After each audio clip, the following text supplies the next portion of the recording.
On a sunny afternoon in the early 1800s, across the fields and streets of American towns, clusters of children and adults gathered. Their voices blended with the slap of leather balls and the crack of wooden bats. There were no uniforms, no boundaries dictating how far one could run, only a sense of improvisation and shared joy. In one town, an eager runner sprinted toward a post and was declared safe. In another, a tumble from a well-aimed throw meant the runner was out. Rules were fluid, a matter of local agreement, sometimes even invented mid-game. Old men watched as young ones tested theories. Should there be teams, or is it everyone for themselves? Could a ball touching a runner be grounds for dismissal, or should it be avoided? Arguments flared and subsided, laughter echoing as dusk crept over the grass. The game was less about competition than cooperation, less about winning than establishing what seemed just for everyone involved. It was here, during these moments of negotiation, that baseball's spirit emerged, not as a finished product, but as a living conversation. With every argument resolved and every rule adopted, the game grew smarter, more reliable. It became easier to invite neighbors to play. Now they could agree in advance how to decide a winner, how to keep score. In the bustling streets of New York in the 1840s, a different energy took hold. The Knickerbocker Baseball Club, a group of enthusiasts dreaming of a lasting tradition, met frequently to shape their vision. They drafted the first written rules, banning the practice of hitting runners with the ball to tag them out. 9 players per team, 3 outs per inning, 4 bases set in a diamond, a blueprint born from compromise and ambition. With rules in hand, the Knickerbockers hosted a match on an open field. Outsiders gathered, curious about the spectacle. As the game unfolded, the players moved with purpose, each action measured and governed. For the first time, the game felt repeatable, predictable, a ritual rather than a riddle. Soon, the rules traveled. Clubs formed in other cities, games were scheduled, and knowledge was passed along with leather and wood. The diamond became a familiar sight beyond New York, and the language of strikes and outs echoed through schoolyards and parks. Though the rules still shifted and changed, the foundation held. Baseball carried forward the memory of those early, wild games, a testament to freedom, invention, and the determination to agree on the basics. From chaos grew coherence. From play came history. Today, every pitch and swing is a continuation of that first act, when people looked at an empty field and chose, together, what their game could be. In the shadow of the Civil War, America trembled. The country, divided by ideology and stained by battle, searched desperately for moments of respite. In soldiers' camps clustered along muddy rivers and beneath the smoky air, conversations turned from the horrors of the day to a simple, unfamiliar game. At first, baseball was a curiosity.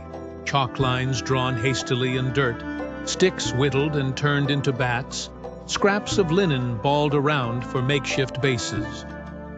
Union and Confederate troops alike found themselves participating, separated by distance, but joined in ritual.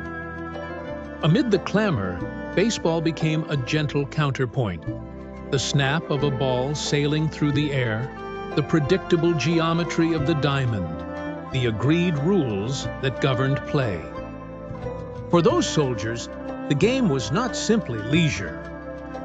Each inning offered a rare chance to forget the thunder of cannon and the shouts of comrades. It became an anchor, stabilizing minds tortured by grief and uncertainty. There was comfort in its symmetry. The relentless sequence of outs and innings promised that life, too, would cycle forward. When the war finally ended, the survivors, worn and changed, carried more than scars home. They carried baseball. Towns in both North and South saw the rough fields fill with returned men, eager to create new teams, establish rivalries, and teach younger brothers the order of play. The game, born in adversity, soon traveled into empty factories, schoolyards, and public parks. People gathered, longing for distraction but also for connection. Though former foes still disagreed about politics and the wounds of war continued to ache, baseball gave them common ground. Whether in Philadelphia or Atlanta, a batter faced 3 strikes. Regardless of uniform, everyone knew when to switch sides. The new rhythm seeped into the culture, a heartbeat echoing far beyond the field. Historians would later argue that baseball helped to stitch together the fractured country, patching a quilt of regional differences with the threads of rules and rivalry. It did not erase hatred or heal every wound, but it offered an order where all could participate. Communities rebuilt themselves around the game, and children learned that in every contest, there was always a fresh start after an inning ended. In a nation that had bled, baseball's steady cadence, its promise of return, of renewal, carried meaning. In the shared rhythm of outs and innings, Americans found something they could trust together. By the end of the 19th century, baseball was no longer just a game played on grass fields and city parks. It was a spectacle, a destination for crowds who pushed through ticket gates, eager to cheer and jeer the teams they supported. Money began to flow, shaping the sport in ways more permanent than any chalk line. Teams realized their worth, ticket stubs became receipts, and young men who once played for pride began to play for paychecks. The reserve clause swept away the old freedoms. Players were bound to their teams, unable to choose where to play. Their futures decided in back-office exchanges instead of on the diamond. The thrill of victory took on a new meaning, as it now brought profits, headlines, and an ever-growing demand for performance. Baseball players became commodities, traded and valued like stocks. Yet, while the sport stretched outward, welcoming new fans and investors, it shrank in other ways. Women found the doors to professional fields closed. Black players, despite their talent, faced barriers unseen but unbreakable. The color line wasn't inked in rule books, but it was etched sharply into practice. Players of color watched from the outside, unable to cross into the luminous world of Major League Baseball, the field where only some were invited to play. Baseball began to claim its status as America's pastime, the unifying force of summer afternoons and city rivalries. But there was a contradiction at its core. The promise of unity fell short, hardened by exclusion, profit, and rules that distanced the game from the spirit of innocence it once held. Who belonged on the field, and who would forever stand outside the lines? As the sun set over empty ballparks, the echoes of cheers and dreams still lingered, a reminder that for every story of triumph, there was another of loss. Baseball did not belong to everyone, not yet. And so, the game waited, caught between the world of capital and the yearning for true belonging. April 15, 1947. Jackie Robinson prepares in the dimly lit locker room of Ebbets Field, his uniform immaculately pressed. He's not the first black athlete with the skill to play in the big leagues, but today is the day he's permitted to cross the invisible line. The stadium echoes with anticipation and apprehension. In the stands, faces watch with curiosity, some with malice. The team sits quietly, some supportive, others uneasy. Jackie steps onto the diamond, his footsteps a quiet protest. The first pitch is thrown. Robinson stands at bat, eyes focused, posture resilient. Voices from the crowd spit venom, jeers, taunts, words meant to unnerve. He does not turn his head, does not answer. Instead, he swings, connecting with the ball and sprinting to first base. The play is simple, yet in that moment, the run is extraordinary. He proves he belongs not by argument, but by action. Throughout the season, the pressure mounts. Opposing teams target him, balls thrown intentionally close, spikes high when sliding. The threats escalate, anonymous letters, cruel headlines. Even inside his own team, acceptance is earned slowly, sometimes painfully. On lonely road trips, hotels reject him, restaurants deny him service. Jackie's dignity is his shield. He never fights back, never lets anger show. Instead, he wears his silence as armor, each game a statement. Every base he reaches, every run he scores, is a small victory against the world's prejudices. One evening, as the Dodgers battle the Phillies, a teammate witnesses Robinson enduring insults from the stands. Unable to bear it, the teammate wraps his arm around Jackie in open support. The crowd falls silent, a small, powerful gesture echoed everywhere the news travels. Robinson's response remains the same. He stays, he plays, and slowly, teammates follow his lead. Reporters struggle to capture this transformation. They ask, why doesn't he retaliate? Why doesn't he abandon the fight? But the answer comes in what is unspoken. Baseball itself shifts under the weight of his persistence. The sport changes, not out of charity, but necessity.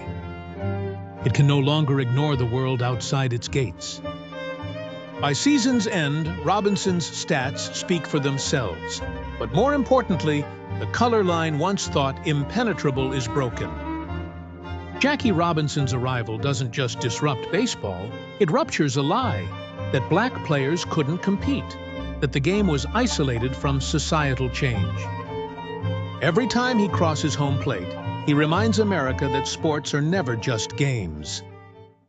After the guns fell silent and troops returned home, America hurried toward prosperity. In cities and small towns, baseball diamond grass grew lush with hope. The sport flourished. Radio broadcasts spun stories of local heroes to families gathered around kitchen tables. The crack of a bat could be heard between commercials, weaving baseball into the tapestry of everyday life.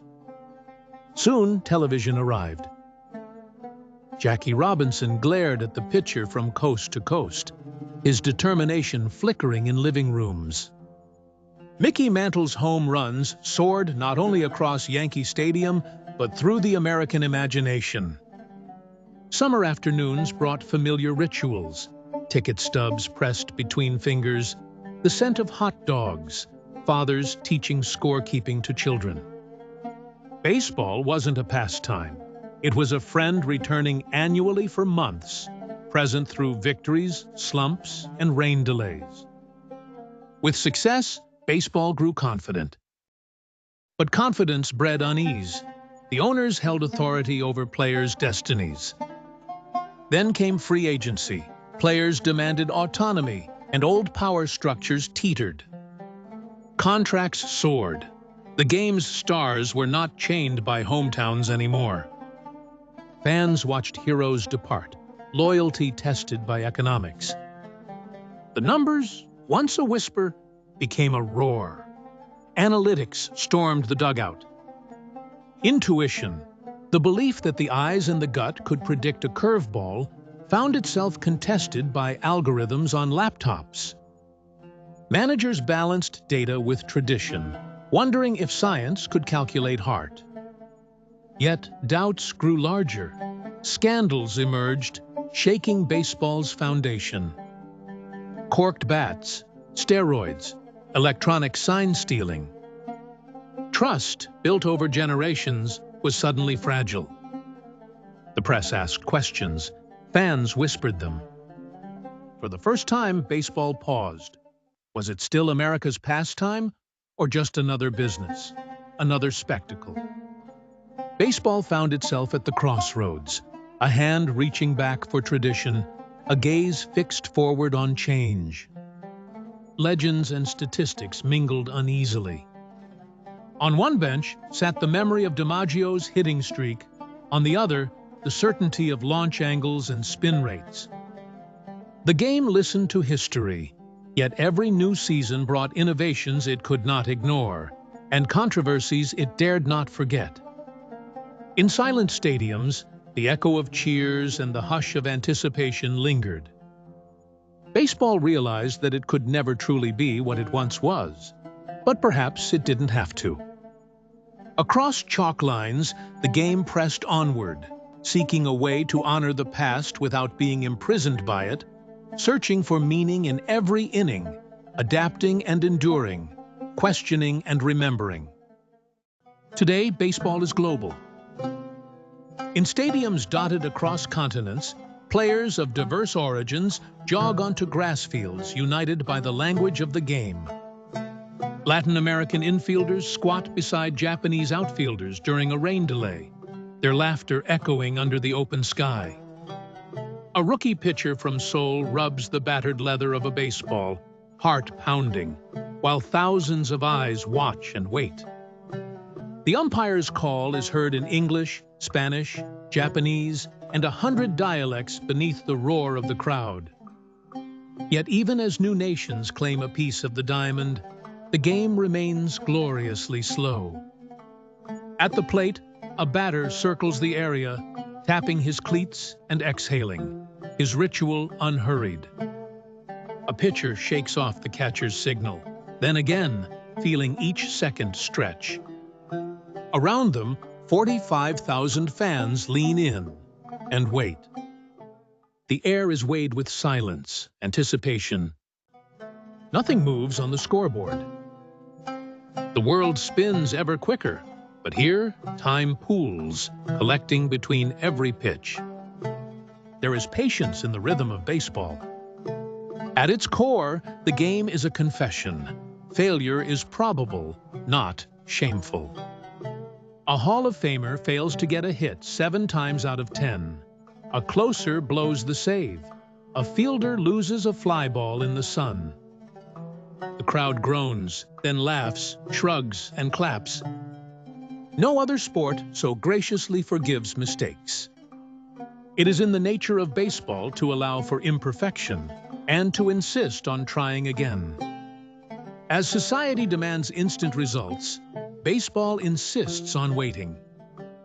Minutes pass between thunderous bursts of action, each pitch a meditation, a breath, a negotiation with the passing hours. The joy in baseball hides not in spectacle, but in suspense, in the drawn-out negotiation between fate and intention. There is suspense, yes, but it is not always explosive. It is a test of endurance, of concentration, of the value within inertia itself. That, perhaps, is why baseball persists. New generations check their watches, scroll their phones, and still return to the stadium. Something within the slow heartbeat of the game calls them back. The joy is in the waiting, a slow build, the hope swelling with each pitch.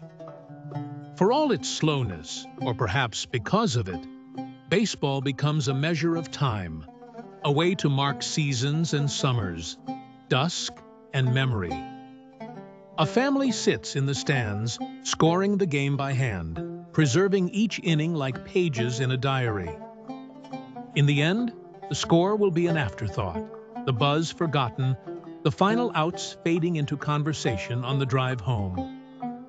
Yet the passing of time, those 3 quiet hours on a summer evening, will remain. That is where baseball's meaning resides, not in the urgency of victory, but in the ritual of waiting, the grace to be found between moments. Baseball will never be the fastest sport. It is not meant to thrill at every turn,